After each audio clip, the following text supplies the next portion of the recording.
All space will be public space. We will be living our private lives in public. Is this an exaggeration? Of course. So is saying that the cost of computing and communications are zero. But they are so close and getting closer so fast that for large design and policy questions, it's more helpful to just assume that computing and communications cost zero.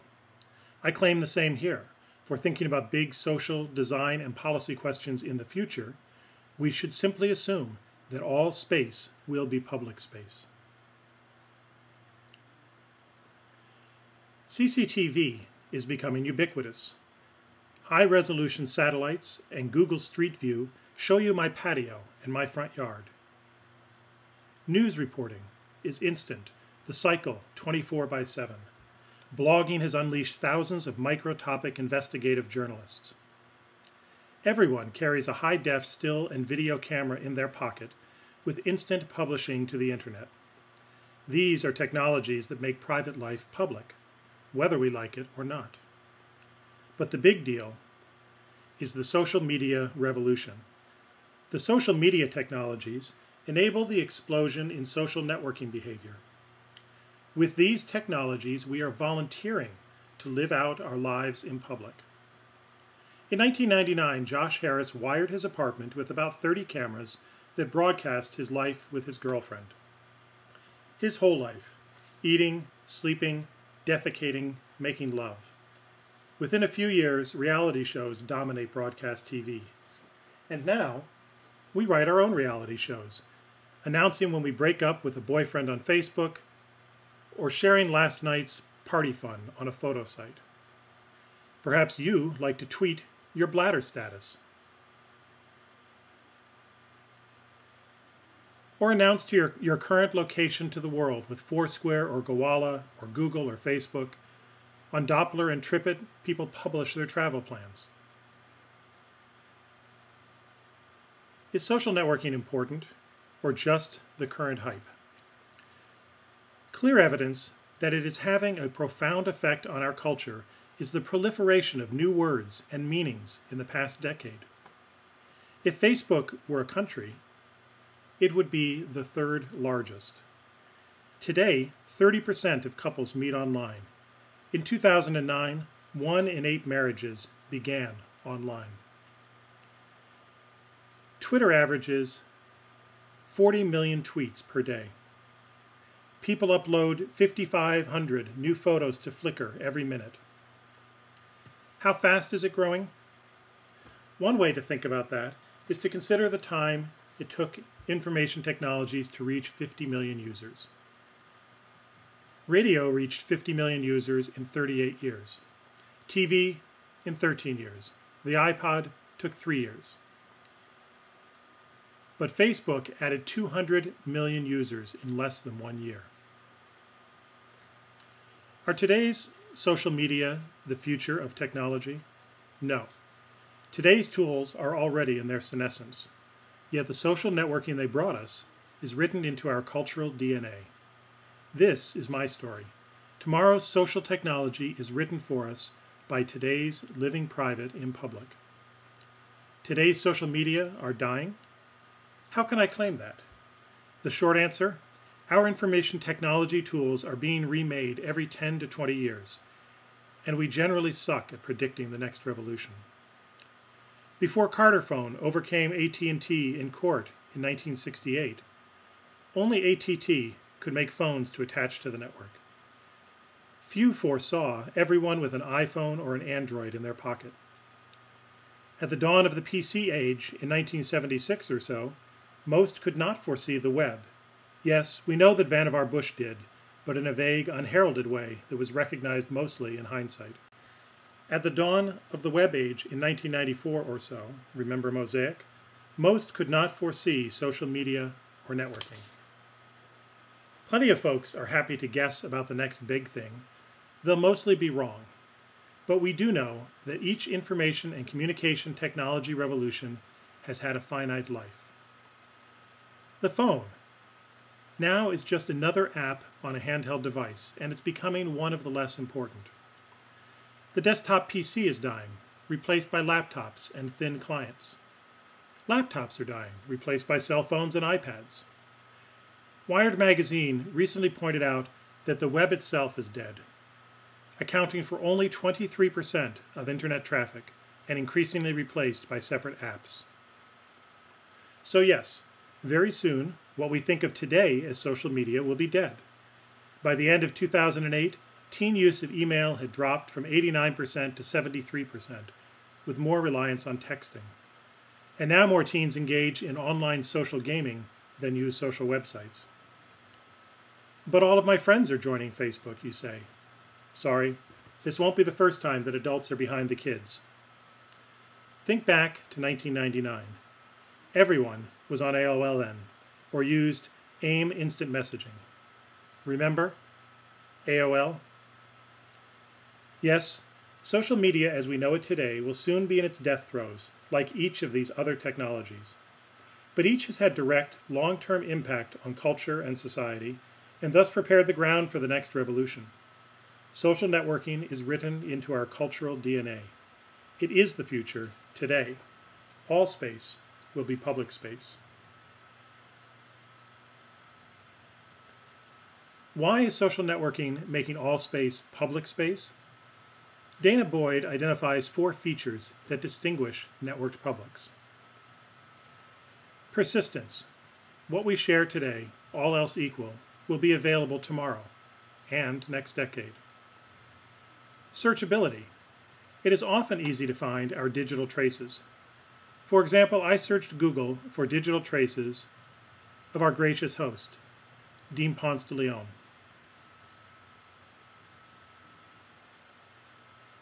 Replicability. What we inscribe in one space need not stay there. We have high-fidelity copy and paste. The forwarded email, the blog entries about college indiscretions, these can reappear anywhere.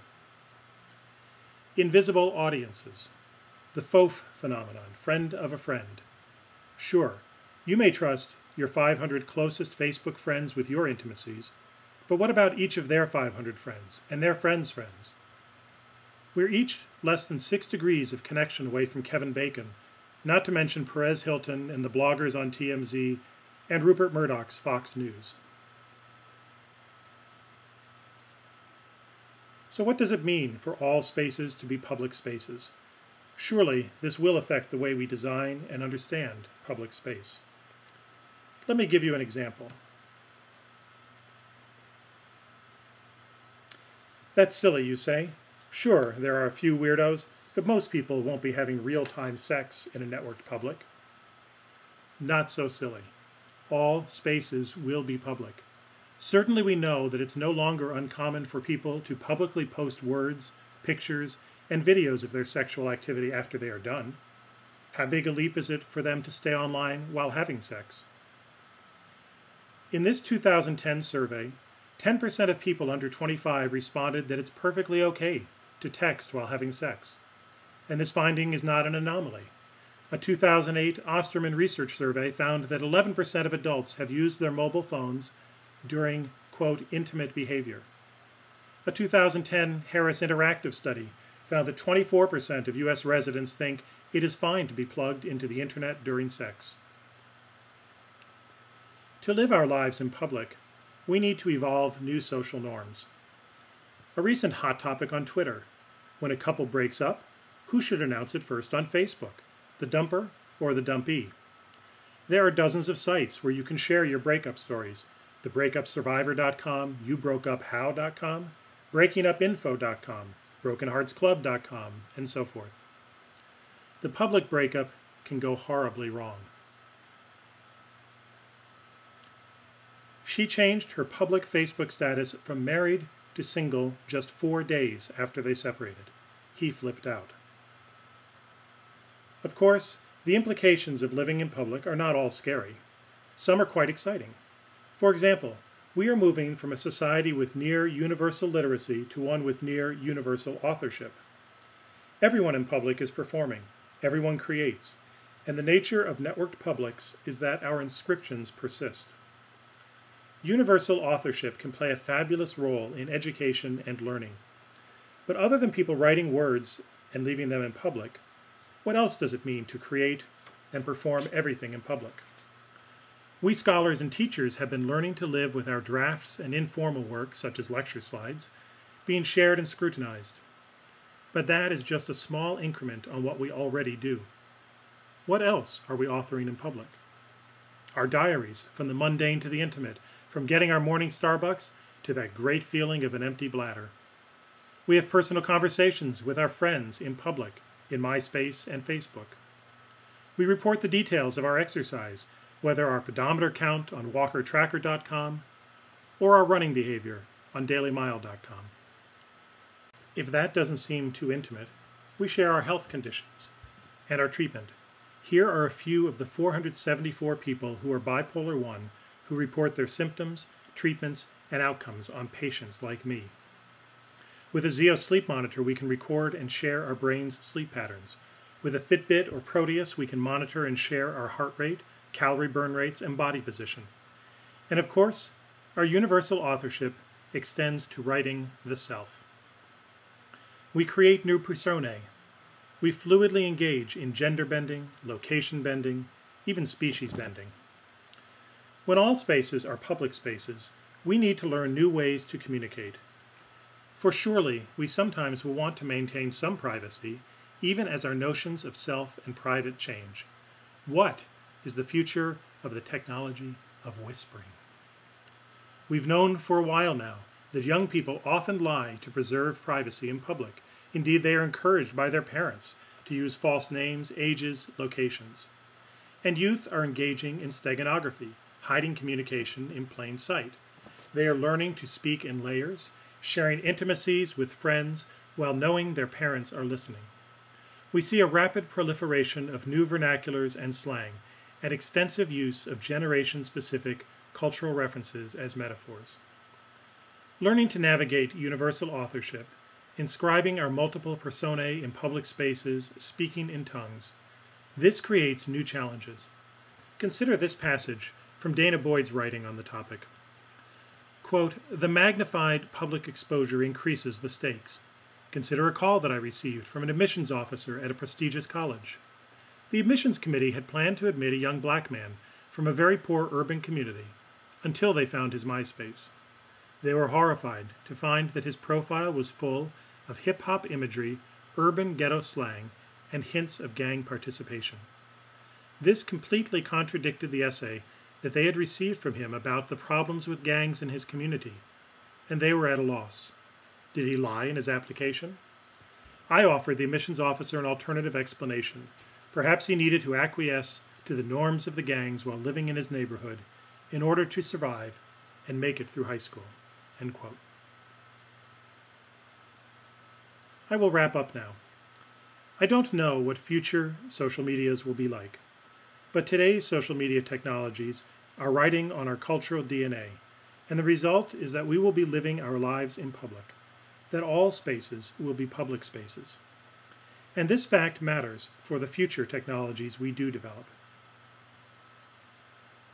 We will want them to enable public living. We will also want them to provide affordances for protecting ourselves from the dangers of living in public. We will want technologies to help us solve a core paradox of the 21st century. Can we create safe spaces inside public spaces?